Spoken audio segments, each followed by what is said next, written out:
Those who make peaceful revolution impossible will make violent revolution inevitable. Revolution. First, what is a revolution? Revolution is the solution, hey. The motive of a revolution. Well, now, The objective of a revolution. be televised. And the result of a revolution. And the methods used in a revolution. I know you know. Put my gun away. Never gonna put my gun away.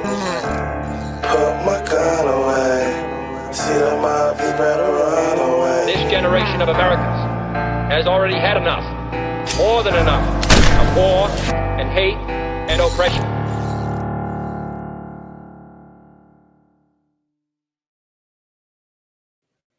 Hello, Internet. I hope everybody is having a happy hump day. I'm so glad you could join me. I've got another dog episode tonight. I know I'm talking about dogs a lot, but it's something that we should be talking about more, especially here in California. We're a dog state. We love our dogs. And if you ask me, it's something that bridges the political divide. Dogs are a wonderful thing. And if it doesn't, I don't care what your politics are. If you like dogs and you like rescuing dogs and going on hikes with dogs and that kind of thing, you're my people. That's all I care about. So last week, or on Sunday, I should say, I guess that's last week, right?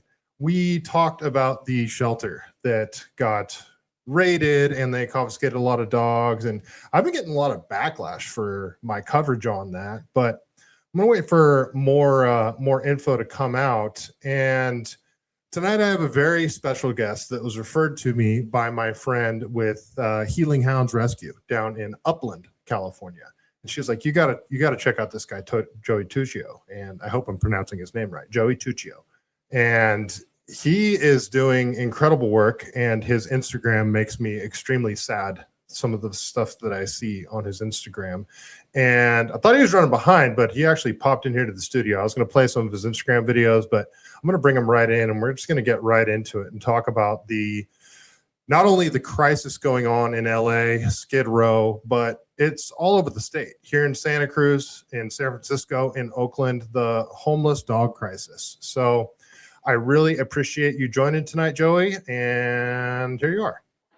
Hi, how are you? I'm great, man. Thank you so much for doing this. Yeah, thank you for having me. I really appreciate it. No, I appreciate everything you do. I had no idea. I don't know how I never found your Instagram before because,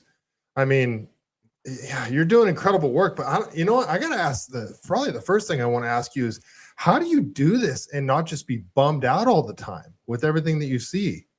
Oh my God, I think I am bummed out all the time. I think I mask it with just pretending I'm happy. But to be honest, whenever I leave Skid Row, I usually have to call, a couple of my peers and just vent, sometimes cry, sometimes scream, probably mostly scream. But it's just, I've been doing it for years and you just kind of have to prioritize the anger and the frustration, but I'm usually mad. I'm usually upset and sad on a daily basis. Well, you hide it really well. You seem very upbeat and you're usually, I always see you in good spirits. Every video I've seen, you sound very upbeat and happy. So that's, I'm glad you bring that vibe to the whole scene. So how'd you get into this? So I've been doing rescue for a while, but in terms of Skid Row, about 3 years ago, I got a call from my friend Rebecca Corey from Stand Up for Pits about this incident on Skid Row. And I've been to Skid Row once or twice. Didn't really set foot on Skid Row. It was usually just driving by and seeing this particular instance. But I went and there was all these pit bulls in cages on the street. There was no shelter. There was just them in cages. And then I go in and I talk to this loser gang guy, and all the dogs are fighting dogs. They're all used for fighting. And he's like, this one's a champion, this one, whatever. Down the street, this car goes by, somebody jumps out, everybody's punching each other. I'm like, what is going on here? This is chaos. So we were there, and then we saw this one dog off to the side that also belonged to him. And it was just, this dog was so sad and whatever. So then that happened, and I was like, oh my God, this is insane. I have to come down here more. And then what really kind of got me into it is that about a day later, I got a call from a caseworker who I met through somebody else, that dog that was off to the side this loser gang guy was hitting the dog over the head with a Hennessy bottle to try to get the dog mad, throwing acid at the dog as well. And the dog didn't get mad, so the dog he let the dog go. It was in the summer too, so the dog was like foaming at the mouth, dying of heat stroke. And so we picked the dog up. We went to we got the dog to a friend's house. And this part I'll never forget. And this part really, I think this was the one part that kind of got me into it, was when I went to see this dog. It was a beautiful big pit bull, you know, very sweet. And I went in, I was like talking to the person, and the dog was right there. And I reached into my pocket to take out my phone because I wanted to video what was going on. And the second I went into my pocket, the dog pancaked on the floor. He was so scared what I was taking out of my pocket or what I was going to do. Oh, and at God. that point, I was like, oh my God. Like, I didn't even think that was like, I didn't even think about it. So it's like this torment. And ever since then, I've been going probably once a week, and it's been quite interesting. And exactly what you're describing there is why pit bulls get such a bad rap. So now I have to, hey, Scarlett, can you come here? Come here. Come say hi to the Oh, what a beautiful baby. Can you go? Oh, she's got to do her bow. So, Do the stretches come here. first. Come up. Okay. Oh, So this is angel. Scarlett. I got her when she was, I mean, you know, a size of a big potato. And I've never had a pit bull before. I've had lots of dogs, a Lab Great Dane mix, German Shepherd, a Husky, other dogs growing up. And everybody, you know, nobody was scared of my dogs really. And now it's like half and half, probably less than half, but people just see her and just, you know, go to the other side of the street. The hate I get on like Twitter when I post pictures of my dog and people say my dog should be put down and they start bringing up percentages and stuff. I'm like, if I drop my book off the table, she gets scared. I know. Yeah. Yeah, I've been doing rescue for 10 years. I've been bitten once, and that was from a Chihuahua. So I've never been bitten by a pit bull before in 10 years of doing this. And I've had pit bulls. Look, I'm not saying everybody should go to a pit bull and be like, hi, go right in their face. But Yeah. like, I have had pit bulls in the backseat of my car that is picked up from Skid Row. And, you know, I've never been bitten once. And it really comes down to the owner. And especially like Skid Row, South LA, Inglewood, Compton, Van Nuys, I mean, basically all over LA, is like there's so many gangs that run different areas, and they just the abuse they put these pit bulls through, and all dogs really, is so disgusting. And if I was a pit bull and I was gone through this, I would bite every single person. But these dogs just they trust and they love, and it's unfair. Yeah, and the amount of pit bulls that are bred in this type of way, where, you know, obviously spay and neutering is a huge problem, but they are from this environment. They're such a high percentage of the dogs that you find in the shelters. It's like naturally the dog breed that makes up the highest percentage of dogs that you see on the streets and in bad conditions. They're probably going to be the ones that are going to have aggression issues or, you know, reflexive bite issues. And yeah, it just bums me out because I don't think I've ever met a mean pit bull that was just mean in that way. On Skid Row, what they do from a young age with the dogs, they train the dogs to be mean. So they do that for protection. So like if somebody goes over to their tent with nefarious motives, they have the dog there and the dog can attack. And some dogs, they can't. It's not in their DNA, pit bulls included, to be bad. But actually, just the other week, I saw this really sweet young pit bull, and I was going to give the dog some food. And she said, "Don't. I want to train my dog to be bad." That's what she said. I'm like, well, first off, you're a drug addict. You're going to lose a dog in what, 2 weeks, 3 weeks, maybe even a year. At that point, you've trained this dog to be bad. Now this dog's going to be in a shelter or, you know, whatever. This dog's going to have just get this ingrained PTSD. You have set this dog for failure for the rest of this dog's life.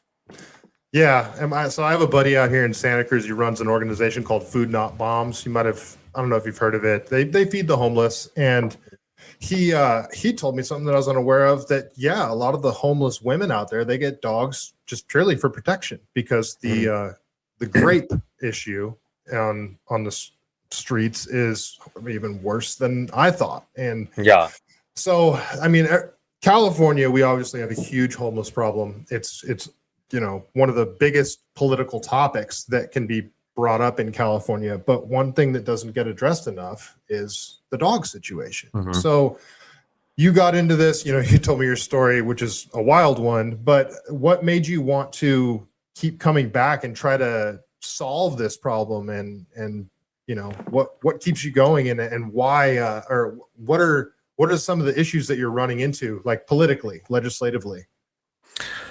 Well, I mean, in terms of like what brings me back is that it's haunting to go down there 1 week, see what's going on, and be like, okay, I'm not going back. Like, I don't know if I can't do that because I can't go through the week knowing that there's a dog suffering on Skid Row and like somebody could do something about it, whether it's me or somebody else. But I have to go back because I don't. First off, I want to smack these people on the head. I'm like, I don't want them to think that they won and had the upper hand. You go down there and it's like Vegas. Everybody's on drugs. Everybody's going crazy. I mean, it's just like you're doing drugs. Police are going by. Nobody cares. There's dogs being sold. This going on. Have people naked all over the place. It's like, this is so gross. And I feel so bad for the dogs and the kids that have to go to see this, and it's so disturbing. And I can't sleep knowing that like things could be done, but nobody's doing anything about it.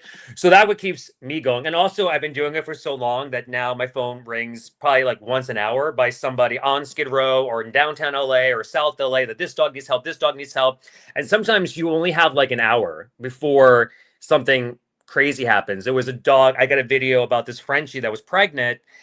This just happened 3 days ago. Yeah. And the dog, it's so the Frenchie, we brought the dog to a vet, and the dog was pregnant, but the babies were all dead in her stomach. She was trying to give labor, but Frenchies can't give labor regularly. So she was just carrying these dead fetuses in her stomach. And the vet said, if you didn't bring her here, she would have been dead in like 12 hours. So, and I should say that I wasn't the one who brought it. Somebody else did. So I was sleeping when it happened, but I did kind of coordinate it. But so that happens. And then also in terms of like the politicians, I mean, crickets, nothing, no response from Isabel Jurado, who is the council person who oversees this area. The Karen Bass, don't get me started. She is probably the most evil person I've ever encountered, just virtually. I've never seen her in person. But I mean, we've been so loud and so vocal. And then last year, Karen Bass went on the news and said the dogs on Skid Row are not neglected. And this is when we just rescued a dog that had her eyes and privates glued shut, that we just rescued a dog that's leg was literally falling off. We just rescued another dog that was dying of parvo, that the white blood cell count for a dog is like 4 to 18, let's say. This white blood cell count for this dog was 0.4. And this dog was like dying on the street while the owner was eating an orange. So that to me is just like what we're dealing with. We're dealing with politicians who simply do not care, and they try to bury it because dogs can't talk, obviously. So like they're like, well, they can't, nobody will ever know about it. Nobody will ever know about these forgotten dogs on Skid Row. So that's why we have to be extra loud, because we are the voice for the dogs. And she is just quite despicable. Newsom also is just so flippant about the whole thing. There was a video of him waltzing through Skid Row with a latte, literally stepping over homeless people instead of talking with them. It's disturbing. I saw one video that you posted, or it might have just been a post on Twitter. I can't remember, but you were talking about how an owner had his dog stolen and brought to Skid Row, and I believe this was you, right? And it was, yeah. And the dog was, he had proof that it was his dog, and the cops just told him basically there's nothing they could do about it. Absolutely. And then he had to risk his life to get that dog from the gang member. And these are all gang members. Every street has their drug dealers, their gangs, the people who run the streets. So he had to go and save his dog. And he had proof. And he literally had proof. He brought the police person there. There was 4 dogs in. So this happened last summer, where I went, by the way, to the same street where that 3 years ago I went to, and all the pit bulls are in the cages. Last year I went and I was giving out food. I went to the same exact area and I saw this tarp. And I'm like, I couldn't even imagine what was underneath the tarp. So I went over and said, do you guys need dog food? And she said, yes. And she opened up the tarp and there was 4 dogs in there. It was in the summer, and no water, no nothing, feces all over the place, in tarps on tarps on tarps, just suffering. and there were 4 dogs there, and we called animal control, we called the police, we had the news involved, and literally it was just one dead end after the other. And the animal control actually went and said they're fine. And these are dogs that had scars on them, that were suffering, that were used for breeding. So we ended up rescuing one. Another rescued one. The owner rescued one, and the other one we never saw again. So I don't know what happened to that dog. So you had another video on Instagram where it was just you scrolling through euthanasia list, and it was just never ending. And this is something I talked about on my last episode when I talked about that raid that was out there in Lake Hughes. And people don't realize how many dogs get put down every day. And that's why I was so upset about that raid. You know, I don't know the details, and I don't know how horrific that raid was. Information's still coming in, but I was getting attacked left and right because I expressed concern saying like, hey, I mean, I know there might be some issues with this shelter, or with this rescue, but the shelters are full. And in order for the shelters to make room for these dogs that are going to come in, which will have to be put in kennels that aren't available for adoption because there's an investigation, that a lot of dogs are going to have to get put down if they can't find people to, you know, take dogs in different cities and move things around. So that's why I was more like, is not justified. It's not the right word, but no, I get what you're saying. Yeah. I mean, I know a little bit about it, not a lot, but I know that, you know, my thing is, and my friend Rebecca told me about this too. I'm like, first, what they need to do is scan all these dogs for chips. I want to know where these dogs are from. Are they from other rescues that are just taking dogs and dumping them with this person? Is that why so many rescues are defending? Is there does this person have good intentions? I don't know. But the first thing we need to do is scan all these dogs and see where these dogs are coming from.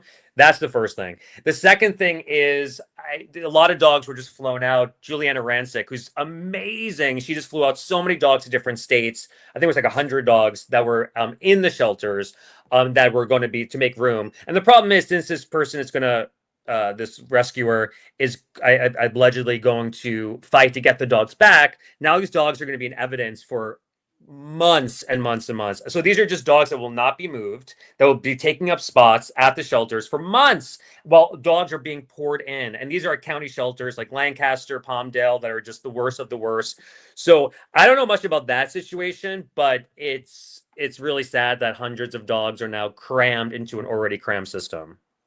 Yeah, and I mean, the videos that I saw, the dogs didn't look like they were emaciated and in bad shape. But if they, I'm not going to just blindly defend somebody, because my friend runs a rescue out in Upland called Healing Hounds, and she told me that there is something pretty shady that goes on in the dog rescue community, where I guess they create like donation campaigns for individual dogs. And those dogs can donate. I don't know if it's through GoFundMe or how the donations come in, but basically rescues can take those dogs that have gained all of these donations, bring them into their control or under their supervision, and then they get all of those donations. So it creates like a paid dog hoarding type situation. So I don't 1,000%. And or worse, or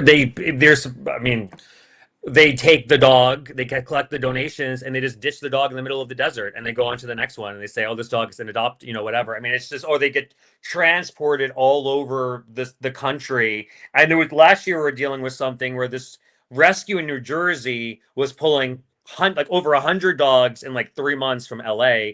And these dogs were going to boarding facilities in Minnesota and Las Vegas and Florida.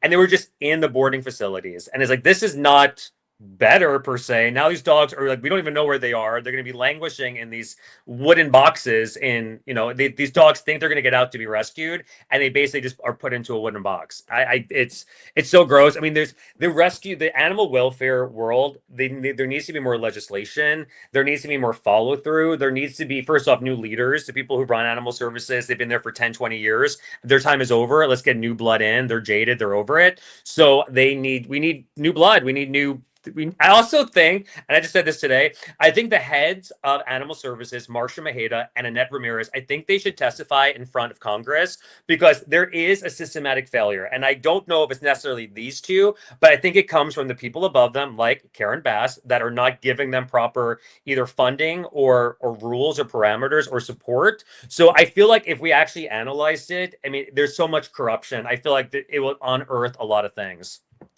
Yeah, and I mean that would probably be more of a thing for the California state legislature, but that's not a bad idea. Lobbying your local assembly person, your local state senator, and seeing if like, hey, can we get some of these people at the top of the animal control world to come in and answer some questions? Because I mean, didn't you say the lady that you just mentioned, isn't she making like $500,000 a year?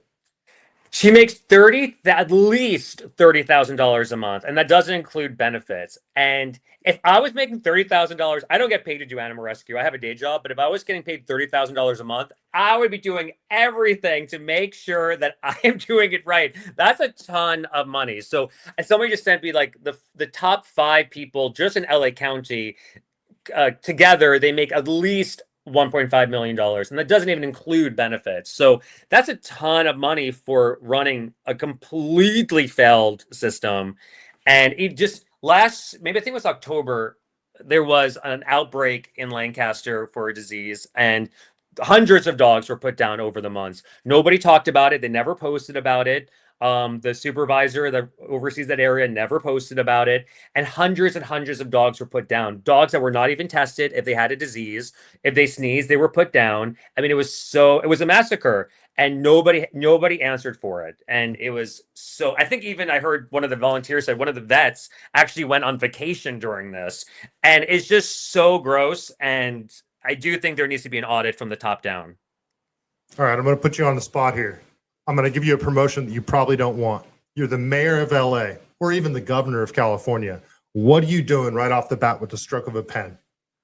First off, the first thing I'm going to do like I'm actually doing it. The first thing that I would do is criminalize people. Criminals need to be punished. I am tired of seeing people on Skid Row, I'm just going to say Skid Row because that's what I'm familiar with, getting away with crime after crime after crime after crime and getting away with it. Like those people, there needs to be punishment. So the first thing that I would do is the hammer goes down. Party time is over. If you're doing drugs, if you're doing anything nefarious to dogs, you go to jail. You get punished and you're not allowed to have a dog again. And that's the first thing I would do is I would enforce laws and make sure that these people go to jail, because they don't go to jail and they get away with it. In fact, people go to places like Skid Row that have houses that drive Escalades and they do their business on Skid Row because they could get away with it. One of the last times I went to Skid Row, there was a street that they were breeding Frenchies and a Mercedes just came by and just parked. And I went over to them because I'm nosy. I'm like, do you need anything? And I'm like, oh yeah, we breed Frenchies. Do you have any dog food? And this is on Skid Row and they have Mercedes and Escalades and Teslas. So it's like, the first thing I would do is be like, okay, you're coming with me, you're arrested. But they don't do it because they're so afraid of getting people mad. Like, oh, you were mad, you were mean to a homeless person. There's a difference between a homeless person who's down on their luck and an animal abuser or somebody that's abusing the system. There's a difference. And they just want to sum it all up under like the homeless people being like, everybody is down on their luck. And that's not true. I see a lot of people on Skid Row that are there for years and years and years and years and years and years, and they're just taking advantage of the system, and they are smart enough to get a job, but they choose not to. Yeah, this ties in so deeply to the decriminalization of, open air drug use and tons of other policies. But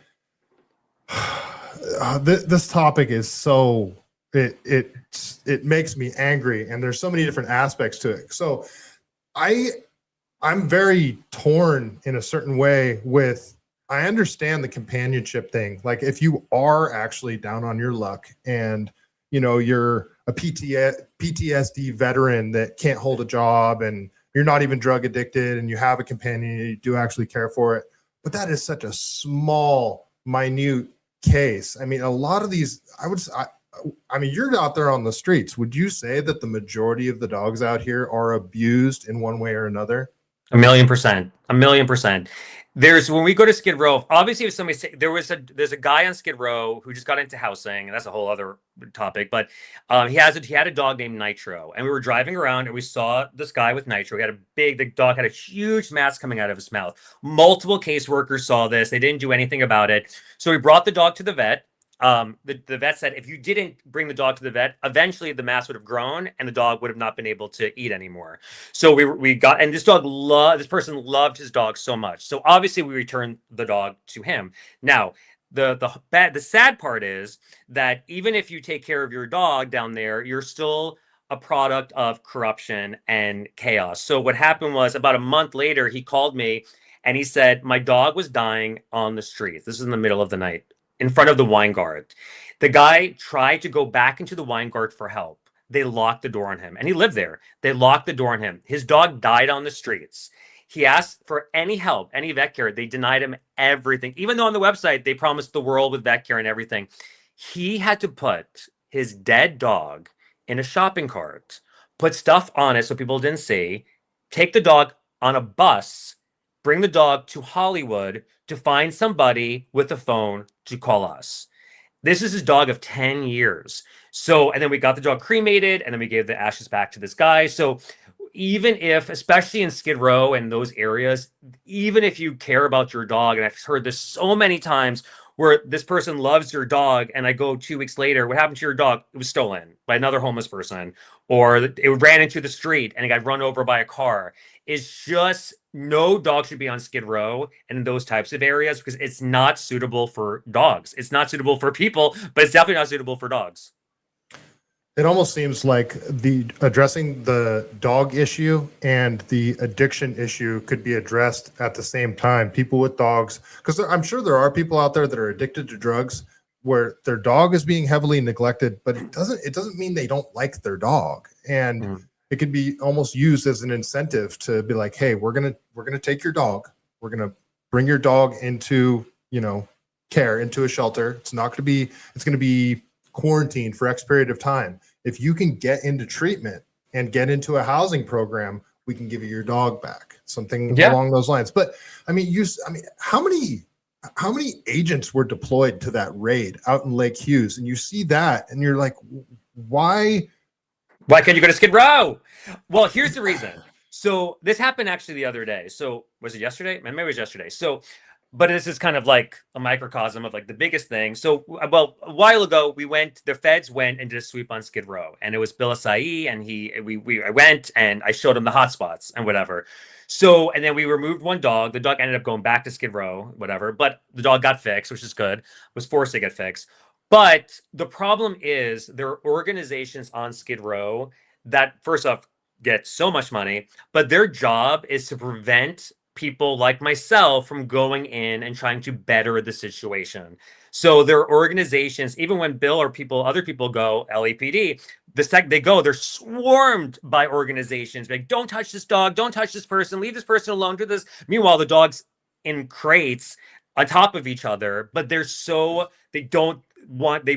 give these people so much power, the homeless people, and of course homeless people have rights, so I'm not saying that, but I'm talking about the people that are abusing their dogs, that they are almost untouchable. So some of these organizations can't even go anymore because they're swarmed, and they're fearful for their lives and the well-being of their workers, because they're literally swarmed when they're there by organizations like LA Can. I mean, they are known to kind of pop their head up and be like, hey, what are you doing? You can't do that. And if you do, I'm going to sue you. And it scares the police from not doing anything.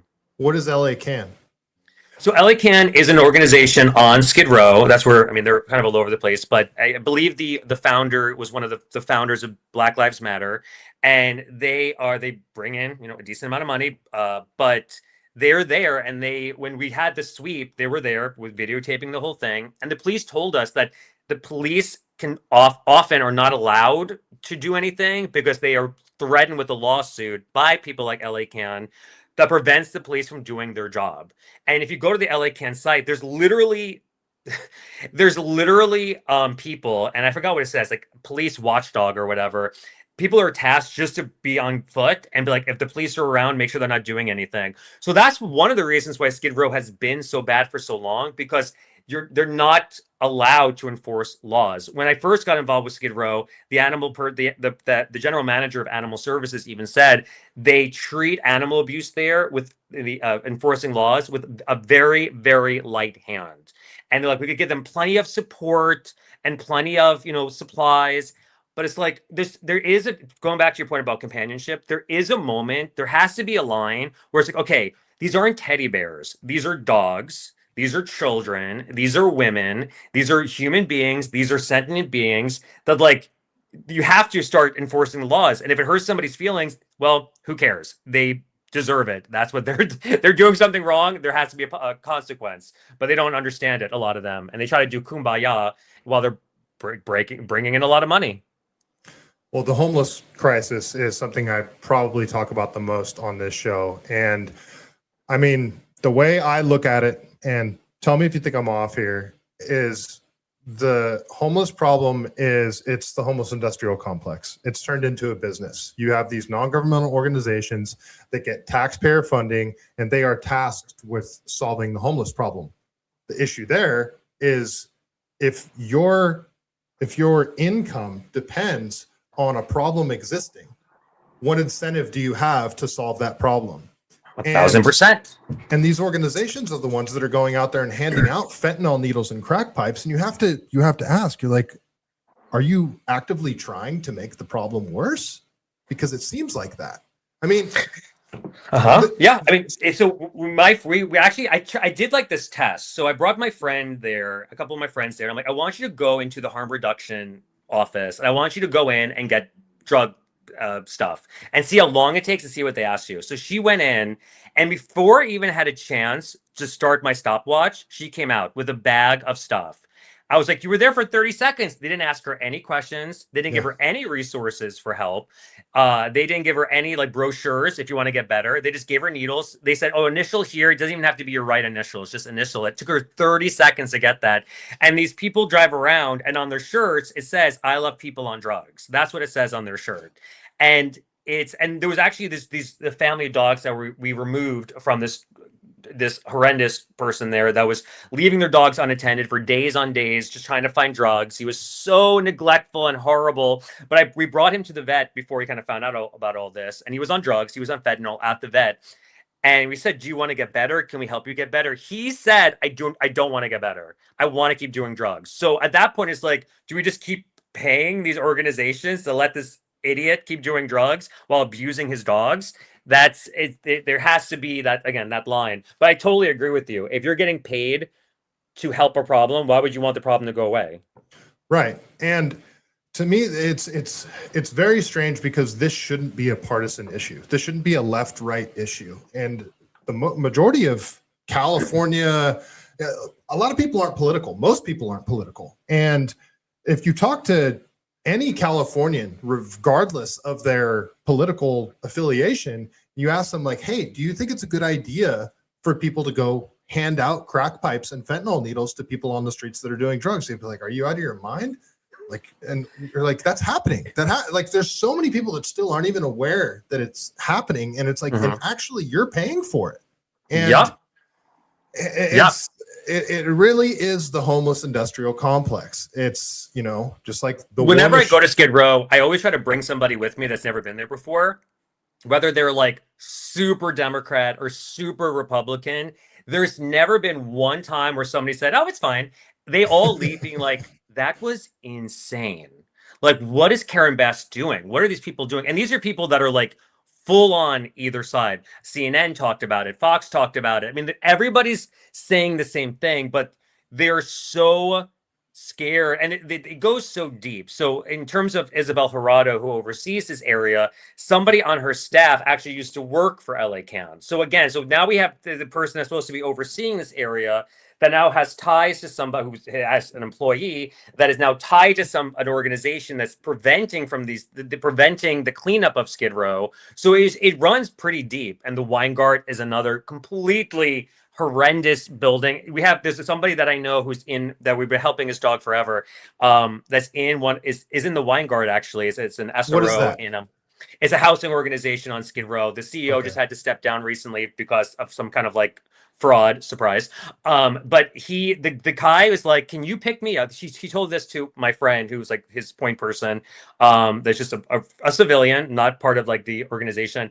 And he said, "I want to leave. There are gangs in this building this building's supposed to be protecting me and others, but there's gang members here. I feel safer on the streets. Can you drive me to Santa Monica with my dog? And I'd rather live on the streets than this housing that we were paying millions and millions and millions of dollars for, and they feel safer on the streets than in this housing." Well, yeah, I mean, the worst thing you can do to an addict is here's a place to go be by yourself in this room.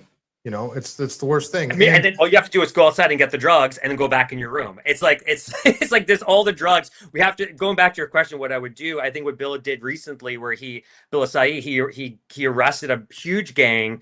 I think it was called the 18th Street Gang that was pouring drugs onto Skid Row, and we have to do more of that. And when I went about a week later, there was so much fighting on Skid Row because people were in withdrawal, and it's, you know, whatever. But like there has to be.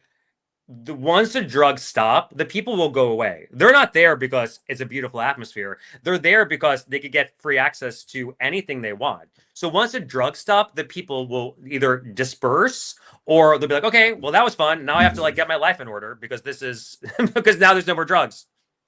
Well, I mean, unfortunately, it is a circular thing. So there's all of these non-governmental organizations that get taxpayer dollars to pay their executives hundreds of thousands of dollars a year. They go out and they hand out these fentanyl needles and crack pipes. And like we talked about earlier, there's no incentive to solve the problem. So when it comes election time, those same non-governmental organizations lobby politicians that are going to perpetuate this cycle.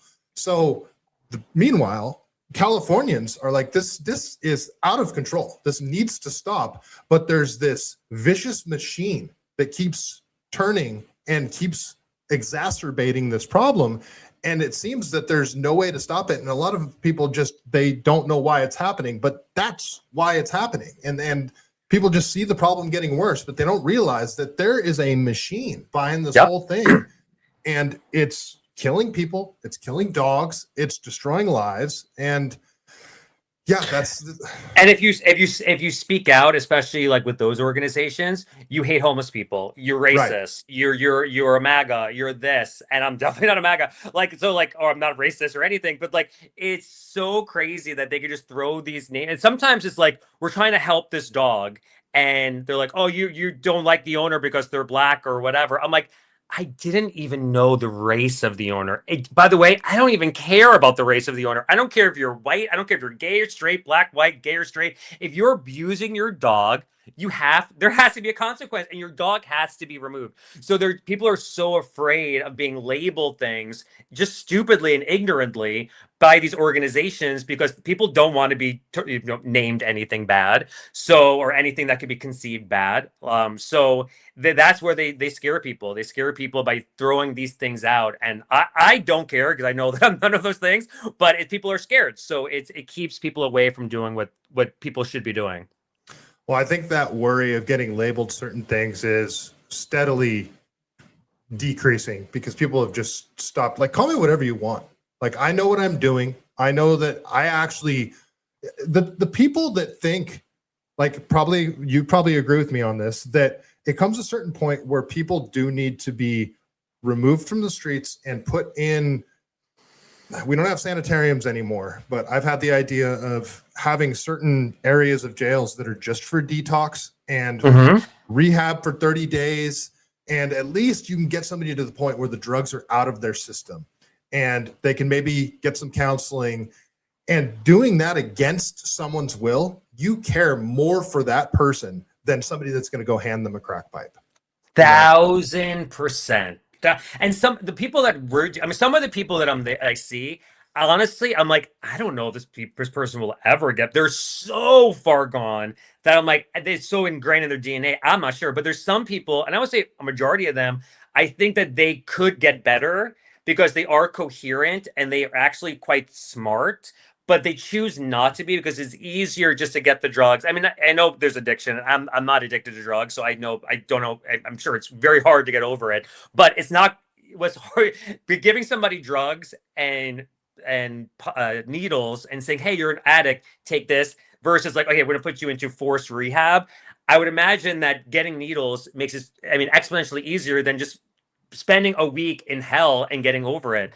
And I feel like some people see, like, I think they could see the light, but there's just so much drugs there that it's hard to get over it because there's so much drugs. Everywhere you turn, there's drugs. Literally, we've rescued dogs that were overdosing on drugs. We've seen dogs that are dead from eating fentanyl off the streets. We have seen dogs that were force-fed fentanyl. The fentanyl is used.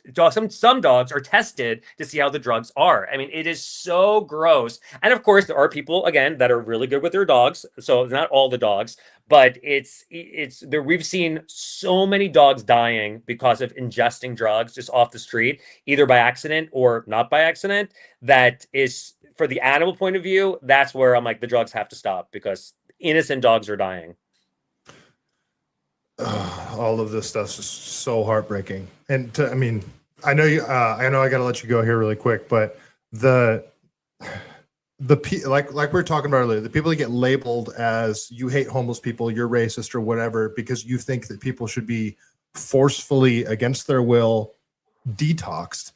Those people, when you label somebody, you hate homeless people, I've been told that many times. And this goes way back for me. The drug and homeless problem has been an issue in California since I was a kid, and it's only gotten worse. And this became sort of a big issue of mine ever since I was a little kid. I had a very smart, wonderful, awesome uncle named Dan who me and my sister loved like so much. And he got into drugs. He was the most talented guy that you'd ever meet. He was an awesome artist, great musician. And he had a place to live, but he ended up on the streets of San Francisco because he could do drugs out there. And he spiraled out of control and he ended up jumping off the Golden Gate Bridge. Oh my God. Yeah. Oh, I'm sorry. That's so sad. Well, I know, but I was 10 years old. And so now that's always with me. And I believe that if he would have been forcefully put into a jail or a drug rehab center and he could at least get clean for 30 days, maybe there would have been hope to save his life. But instead, now, 30 years later, we've got people that are actively out there handing out crack pipes and fentanyl needles. And like you said, there's organizations that get paid to go out and stop the cops from enforcing laws, stop people like you from, you're just handing out dog food a lot of the times. It's so great. Yeah, it's so wild. Oh my God, that's a sad story. Literally, even just like I think it was a few weeks ago, we went to Skid Row and that morning somebody jumped off a building, and it's people get shot all the time. People with somebody else who started stabbing himself and actually cut off his penis because of drugs. Heard about that. Yeah, and it's it's awful. It's so sad, and it's not going to. And I know the reason why they give out the free needles is like, well, it's going to prevent the spread of certain kind of diseases. So to me, it's like, okay, so basically you're saying that's the only other option than just hoping that this person doesn't find another needle off the street and just be like, okay, well, you're not getting HIV, but you're dead now because you did too much heroin. It's like, why? There's never a plan B. It's like either like the dogs stay on the street or they go into the shelter. And it's like, why can't plan C be that like these people get arrested, you force these people to spay and neuter their dogs so there doesn't have to be so many dogs out there. The last thing I'll say is, in terms of like county, there was a meeting I had with Marsha Maheda, Stephanie English, that was part of like works for one of the LA supervisors, and I asked like, why aren't you guys enforcing spay and neuter? And Stephanie said it's because it's culturally insensitive. So that I ended the meeting because I'm like, then what's the point of having any of these conversations if you guys are so afraid of getting somebody upset and you would rather have dogs running into streets and crowding your shelters than getting somebody mad because it's against their culture? It's like, it's so backwards and twisted. And again, at the end of the day, the main creatures that suffer are the dogs. It's always the dogs that suffer at the end. All right. Well, final thoughts. What can people do to help spread awareness, get out there and help themselves? Obviously spay your pet. That's a good starting point. But we have so many dogs that are being put down every day in the shelters. Any last messages for the people? honestly, the biggest thing is I could always tell people, adopt, obviously, do that, of course. But I feel like we're at a point right now that sooner or later, everybody in LA is gonna have 5 dogs, and it's gonna be like, okay, it's already at a point where it's almost turning into Tijuana that I've been to a couple of times to rescue dogs roaming the streets, no whatever, everything's going on. But I think at this point, it's really about calling these people out that are making these decisions, the council people, the supervisors, the mayor, the governor. We have to keep calling them out. I've seen, even though it's just this much, I've seen more movement like embarrassing these leaders than trying to have meetings with them. I don't have meetings with council people or supervisors or anybody anymore because it always leads to a dead end. And I leave being like, okay, thank you had your meeting, and now I'll go back to doing something else, and you could just tell your rescue friends that you had a meeting and things will work out, but it won't. So at this point, I am full mode, like humiliating the people that haven't done anything in a while. And the last thing I'll say is, when in terms of the mayor of LA, the race that's coming up, please, I'm voting. I already know who I'm going to vote for. I don't know if I should say, but I am voting for somebody who talks the talk, who has even in the short time I've known this person has helped me so much with getting the word out there. So whoever you vote for, please, first off, don't vote for somebody who's already in office because they're doing a horrible job, but vote for somebody that you see on their social media that they're talking about the issues at hand. Because sometimes, even recently, I'm getting emails from people who are friends with certain people running, and like, they really care about the dogs. And I'm like, then I'm looking on their social media, there's not one post about the dogs. What are you talking about? I see right through that. You're lying because you want me to vote for you, or kind of share that other people should vote for you. So talk the talk. And Michael, thank you so much for having me. I really appreciate it. No problem. But you heard it here first, people. That sounded like an endorsement for Spencer Pratt.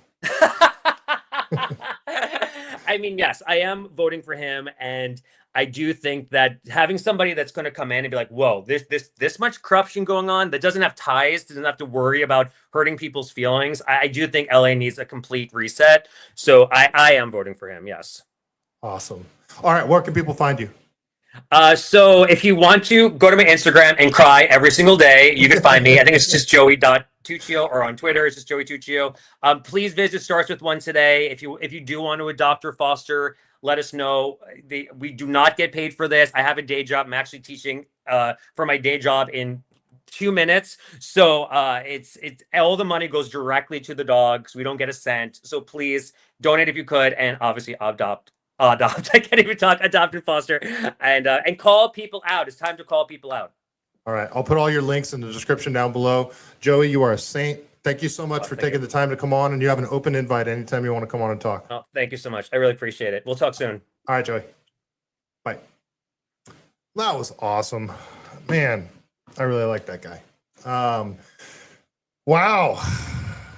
Man, I could talk to him for hours. There's a bunch of other things that I want to talk to him about too. But, if anything that conversation that we just had should demonstrate is that I have no idea what Joey's politics are, and I don't really care. I don't care if he's a Democrat. I don't care if he calls himself a progressive. I don't care what his politics are. He not only loves dogs and wants to try to fix this problem, he wants to help solve the homeless problem. And he clearly loves California. And I mean, we need to find a way to meet in the middle. And, I'll just say it. Most of you guys already know I voted for Trump. I'm very disappointed with Trump. I'm very disappointed with a lot of things that he's doing, and I've been calling him out. And I think that is probably one of the biggest differences between the right and the left, is like the left just is all on board with whoever they vote for. They will defend him to the death. And you're seeing a lot of that on the right now, but a huge faction of the people that have been forced out of the left and voted for Trump, like people that were supporting RFK, the Tulsi Gabbard fans. There's so many people that left the left, and they don't call themselves a Republican. I don't call myself a Republican. I'm a libertarian. And there's disaffected liberals, there's independents, there's more moderate Republicans, libertarians like myself that voted for Trump, and they've been calling him out, and they're getting denounced by the right now. And a lot of us feel politically homeless, and I'm sure there's a lot of people on the left too. So here in California specifically, it's obviously a super majority in the state legislature. At least it's a super majority Democrat state. But I'm not a 100% political person. I have a full-time career. I'm a trail runner. I'm a dog person. And most of my friends would consider themselves on the left. And this political divide thing where you identify your whole persona by your politics needs to stop. And people on whatever side of the political aisle that you're on need to start like, we have a massive homeless problem. Things are insanely expensive, and we can't just be like, oh, it's the right's fault, it's the left's fault. We need to take things issue by issue and start having actual conversations about how to solve problems. And I feel like that's starting to happen a little more. So it makes me hopeful. I mean, I don't know. I hope you guys agree. So let's look at the chat here. Dog, you're awesome. So you know what, Dog, I meant to be promoting your website on here, but if you guys are over on X, let's see. Let me pull up your account here, Dog. Let's see. I'm trying here. I'll do it next episode, I promise. Okay, here you are. So Dog is here in the chat. This is dogdog.org. And right now, their pinned post. We're giving away $10K to animal rescues this month. You decide who gets it. Where does the money come from? Google made $225 billion last year. We wondered, what if there was a search engine that donated ad revenue to the dogs? So we built it. So Dog is a search engine that you can use, like Bing or Google or old school Yahoo or Brave browser. Well, you could just do your searches on dogdog.com, and the ad revenue that is gained from that goes to dogs. So, I mean, it sounds like an awesome idea. So I'll link your website on my next episode. I'll talk about you guys every episode because I love that idea. I love what you guys are doing. That is freaking awesome. So you guys follow at DogHQ over on Twitter and show your support, because they're out there trying to do something. There's a lot of people that see problems, but they don't know where to start and don't know how to solve any of the problems, like the homeless problem, like the homeless dog problem, so many of the other problems that are facing California. Well, here's a way to start. Dogdog.org. So check it out. Let's look at some of the chat here. Yara, thank you so much for being here. That's awesome. We got to talk silver sometime. Unknown person. I never noticed the Michael Myers mask. Oh yeah, that's my alter ego. I dressed up as Mike Myers during Halloween. I'm 6'6", so it works. I have the whole outfit, and I even left it out in the sun and got it all stained. I put some tears in it. I do a good Mike Myers, and I don't have to say anything, so it's fun. Do I say your name, Phaedra? Both of us for office. I ran for office in what was that, 2024? Didn't even get past the primaries. I ran for state senate. Yeah, again, Dog, thanks for being here. Danger, you're the man. So Danger, if you guys don't follow him, well, he's got a random anonymous Twitter account that he barely ever uses, but he's one of my best buddies. I know him in real life, and he's him and I are dog people. We love dogs. So yeah, I know the culturally insensitive thing to go and try to get dogs spayed is culturally insensitive, which is freaking insane. All right, Blue Katu over on Rumble, how you doing? Pete Grabber, you're awesome. Nice to see you. All right, so I know you guys were probably here just for the Joey interview, but I got some more time. I'm probably going to go for another 30 or 40 minutes because there's a bunch of California stuff that I want to get into. So now I need to bring this back over to the correct screen here. Can I do this? I think I can do this. Yeah, there's a bunch of California topics that I want to get into. So, okay, I didn't even know I could do that. I'm such a tech boomer.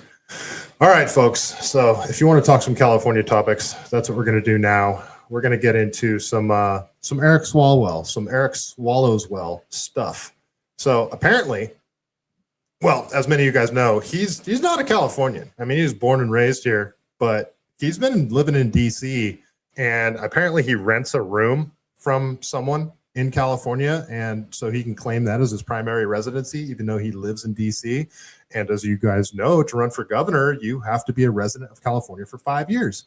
Well, this gentleman, Joel Gilbert, over here on X, a filmmaker, a journalist, a political commentator, he filed a suit against him, and he says the biased California Supreme Court just denied my petition to disqualify DC resident Eric Swalwell.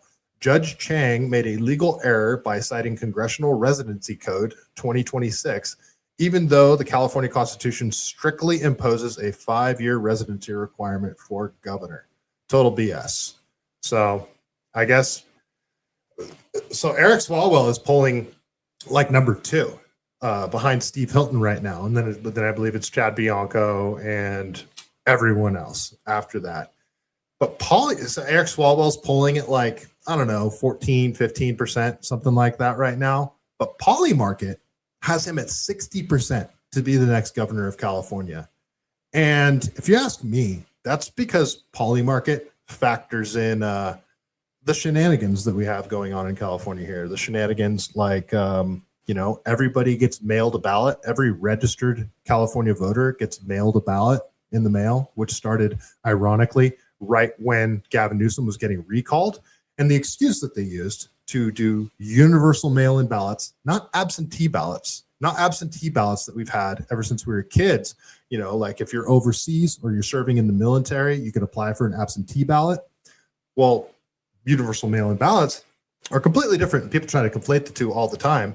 But even back when we had absentee ballots only for mail-in voting, that was the number one form of voting that was the most susceptible to fraud. Now everybody gets mailed a ballot, including people that don't live here anymore, that are still technically registered to vote. And, I'm going to skip the rest of the Eric Swalwell stuff because he just frankly annoys me. So something that is going on with these mail-in ballots, this should put stuff in perspective here. So I talked about J.J. Smith in San Francisco last week, where he walked around the corner in the Tenderloin and he saw a bunch of people standing in line, and he asked them what they were doing. And he said, they're going to pay us $5 for our signature. He was like, what the hell? What is this? And he walks up to the front of the line and he sees a woman sitting there at the table, and he starts asking her questions. And he was like, I'll get $5 for a signature. And she's like, yeah, $5. And he's like, well, what is it? And she says, just sign it. Just sign it. He doesn't know what he's signing. They're not telling anybody what they're signing. So they're collecting signatures for a ballot measure to get a ballot, to get a measure onto the ballot that Americans will vote for. In order to get a measure on the ballot, you have to collect a certain amount of signatures from registered voters. Well, they're paying homeless people to do it. They're paying them $5, which is already illegal. It's already illegal to pay somebody to sign a ballot initiative.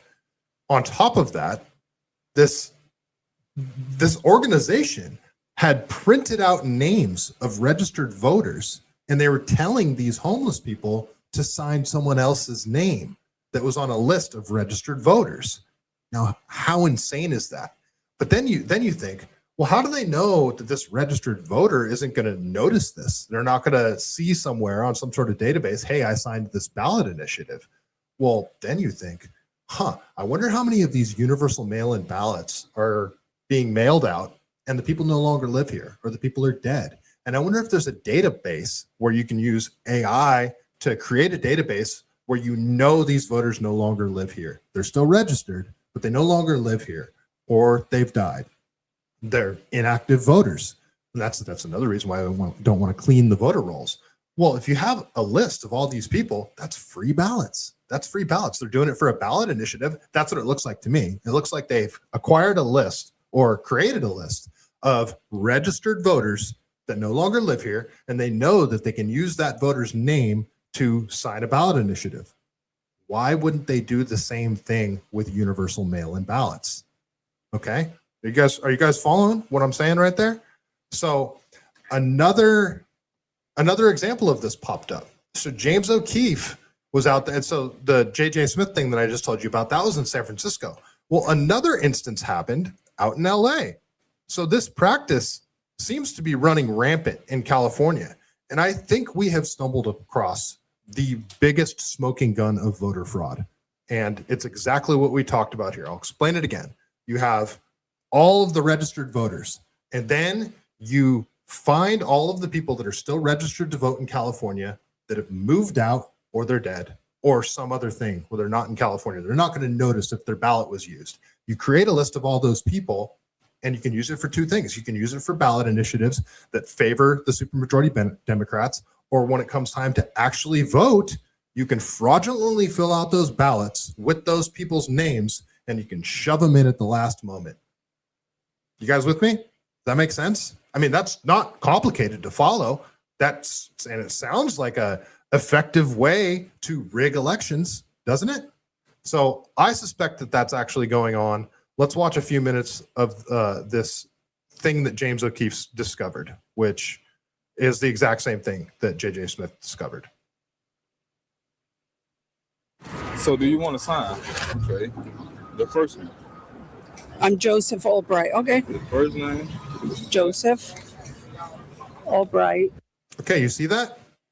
So this person's collecting signatures, and he tells that's clearly a woman, but he tells her to sign as Joseph Albright out of Riverside. Fraudulent petitioners on Skid Row are now paying the homeless to forge names, forge addresses, and forge signatures of registered voters. What are you using? Teresa. No, I'm gonna give you an address to write. Oh, okay. Follow directions. Okay, yeah. This is Robert. Quickly becoming a widespread scheme that can be found on almost every street corner in downtown Los Angeles. So you gonna go do this, they're gonna give you another $3. Then you gonna do somebody else, they're gonna give you another $3. So you see that? We're going to give you $3 for every time you sign. So it looks like it's not just him collecting signatures. They got a whole bunch of other organizations out there collecting signatures. Now, Ashley Zavala reported on this, and she started asking state legislators about it. And they're like, she asked the Secretary of State, Shirley Weber. And they're like, we're going to look into this. And these organizations are like, we're going to crack down on this. Where are these people getting the money? Where are they getting the lists of registered voters? This isn't something that they're taking in upon themselves to do. I'm going to go out and collect signatures. I'm going to acquire this list of registered voters, and I'm going to pay people out of my own pocket to do this. Come on. This goes all the way up to the top of these organizations and probably goes up to the top of the California state legislature. If I was to speculate, allegedly, that's what I think's happening. So you guys are all working together. You you scared me. We find thousands of names and addresses of registered voters being handed out to the homeless on scraps of paper. Oh, cool. They pay you? How much? Oh, what name you have there? Oh, it's Vicky Walker. You're Vicky, huh? No.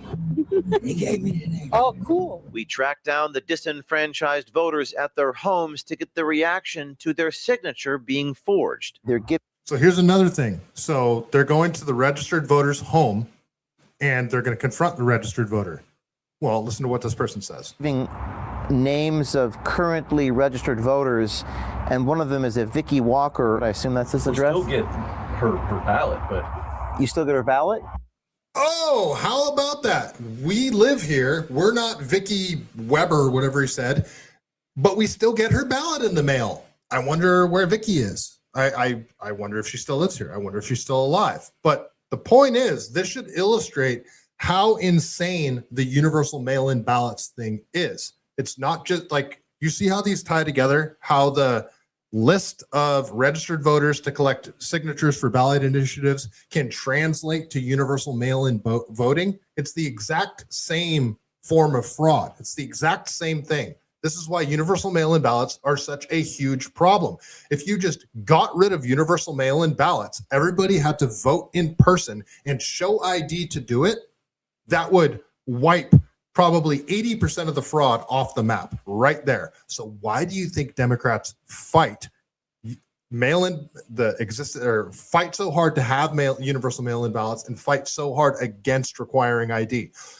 And many people don't know this either. In California, you don't have to ask ID if you're a polling station in a certain county or a certain city. It's illegal. It's illegal for the polling people to ask you to provide ID when you vote. They made it illegal. How insane is that? Yeah, doesn't live here. I bought this house nearly 9 years ago. Okay. That's why I always feel really weird when I get the voting ballot. It's like, obviously that's fraudulent. Definitely want to stay informed. We definitely want to follow through on this and see where they're getting this information, how they're getting this information. Yeah. I just hope we get a stop to this soon. I mean, I didn't know that they were using my name and address for what's political fraud. That's what it is, right? Yeah. Just hopefully the governor and the district attorney or whatever just put a stop to this. Yeah.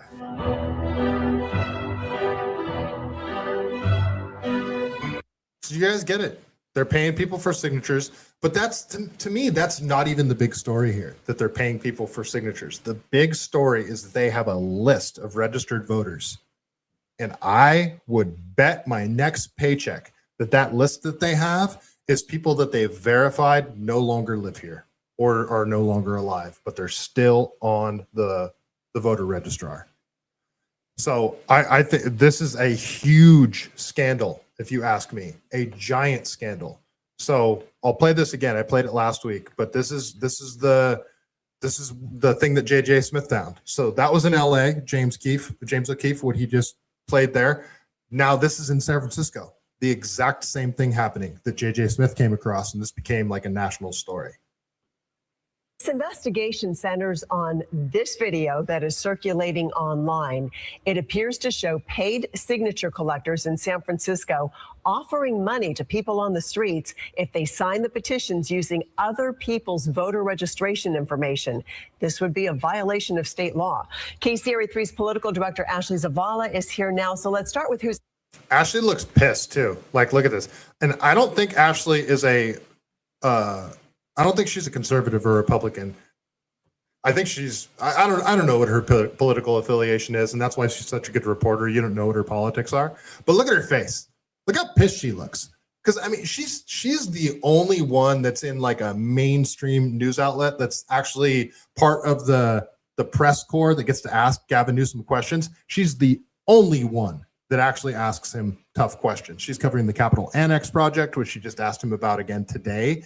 And Gavin had no answers for that one. But look how pissed she looks. I love Ashley. She's great. Is here now. So let's start with who's involved. Yeah, well, this video is raising a lot of flags for folks tonight. These signature gatherers are people who are paid to find registered voters and get those voters to sign petitions. And when they get enough signatures, the proposal lands on the ballot and is presented to you, the voter. It is against the law for anyone to forge someone else's information. But the man who captured the scene on video tells us that's exactly what has been happening in San Francisco. I get $5 too? Yeah. And what is it? Just sign it. Just sign it? Yeah. You hear that? I get $5 too? Well, what is it? She says, just sign it. You ready, ma'am? First name is going to be Carol. San Francisco. You ready, ma'am? Your first name is going to be Carol.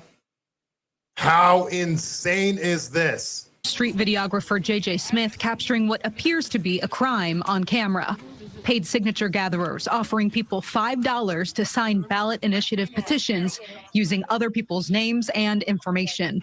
But again, where did they get the list of names? At the bare minimum, they could just be getting the list of registered voters. But I think this list is probably registered voters that they have verified no longer live here or have passed away. So first of all, who's providing them with the lists? Who's providing them with the money to hand out?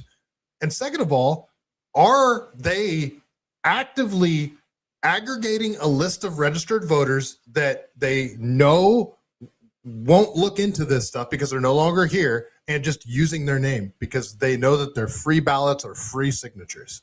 Smith shot and posted this video on Monday. What I seen shocked me and surprised me because they was literally coaching people, telling them what name to sign and what address to put down there. And what was more shocking than that is they had that information printed out already on an official document. We've learned the signature collectors in Smith's video were doing so for ballot initiatives backed by billionaires fighting a proposed wealth tax. The measures include proposals to invalidate the tax, require audits, and other tax transparency tools.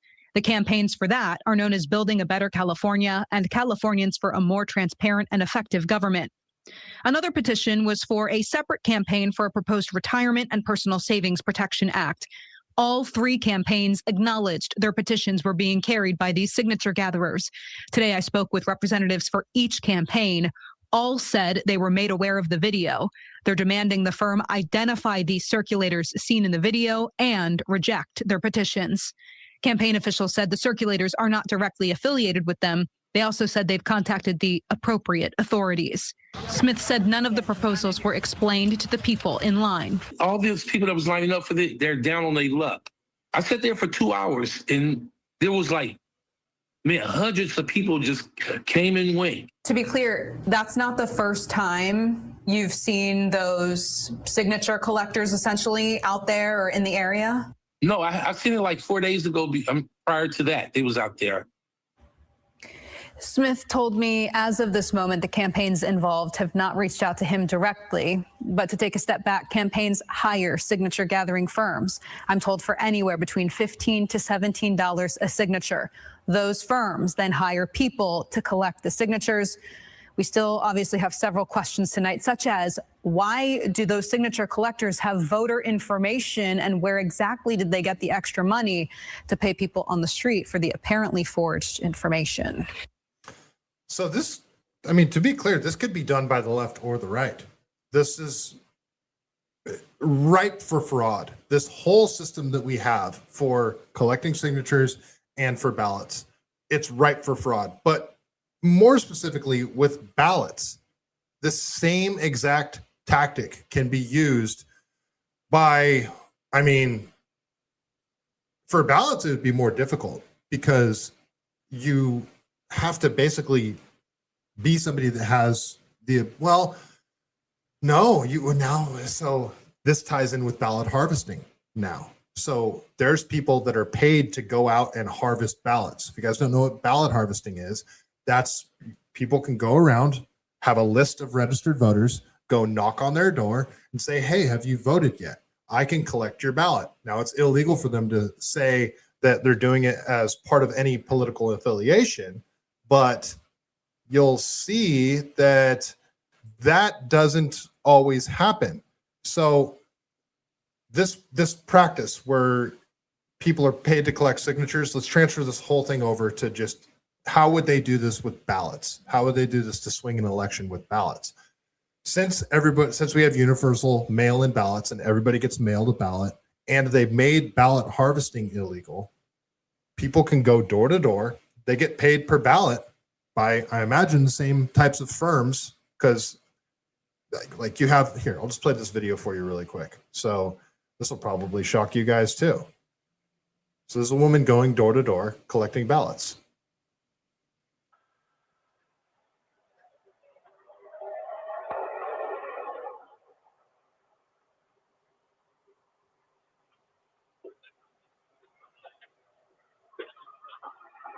So just a woman rings the doorbell. She's got a clipboard.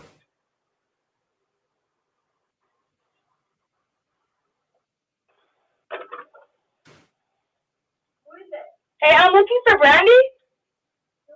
Oh, it's Lulu. I came here to pick up your ballot. Yeah, we're offering this new service, but only to like people who are supporting the Democratic Party. It's a service. I'm just here to pick up your ballot and show you how to do it if you don't know. Okay, so that right there is illegal.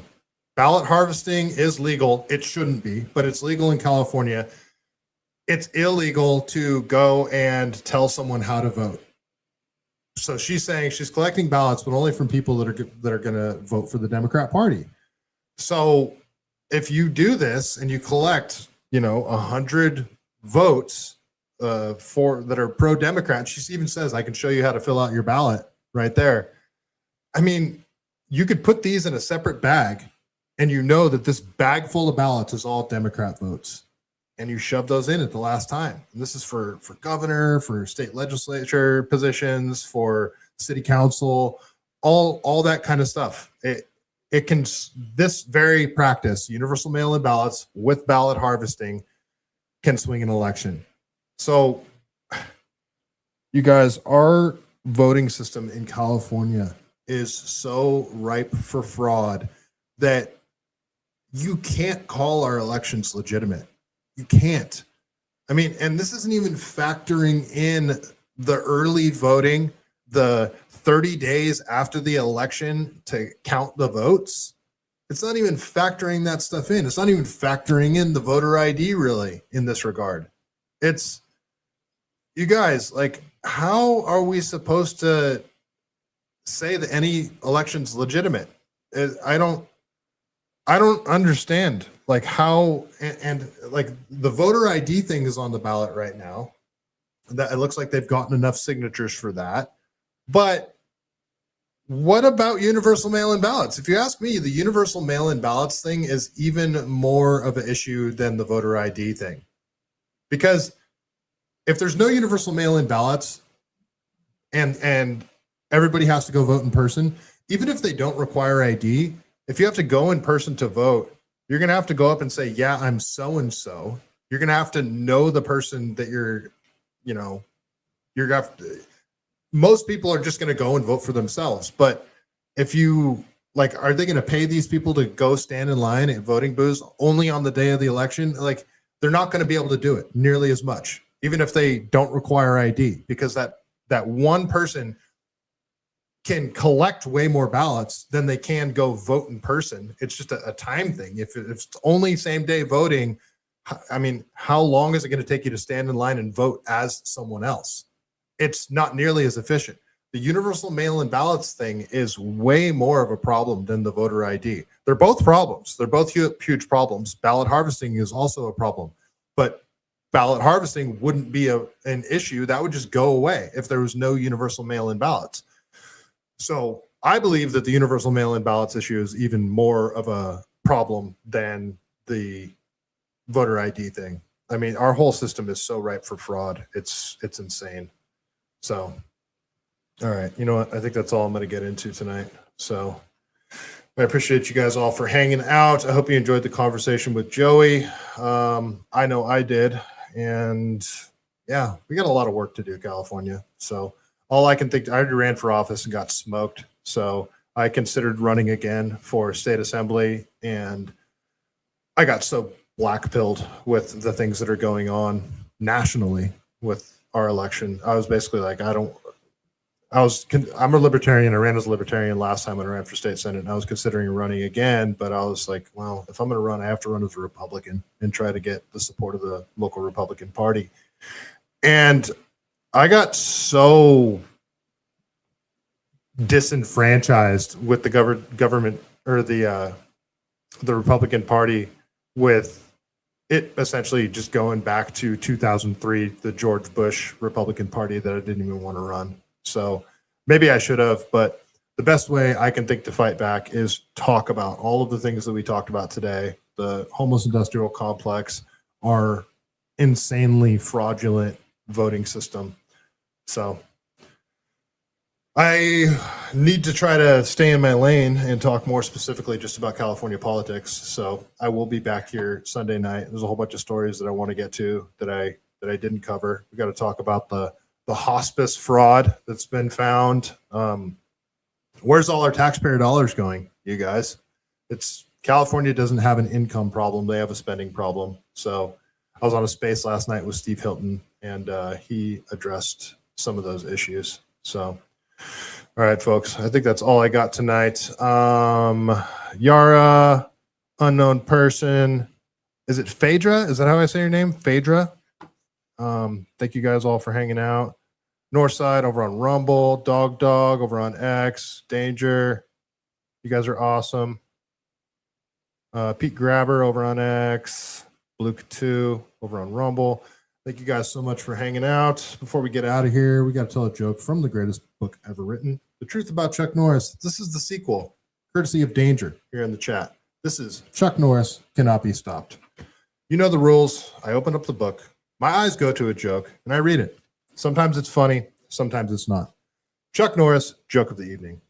When people say, God bless America, they're really saying, God bless Chuck Norris, because due to a 1952 decree by Congress, the term Chuck Norris and America are interchangeable. And on that note, stay Cali-based. See you on Sunday, folks.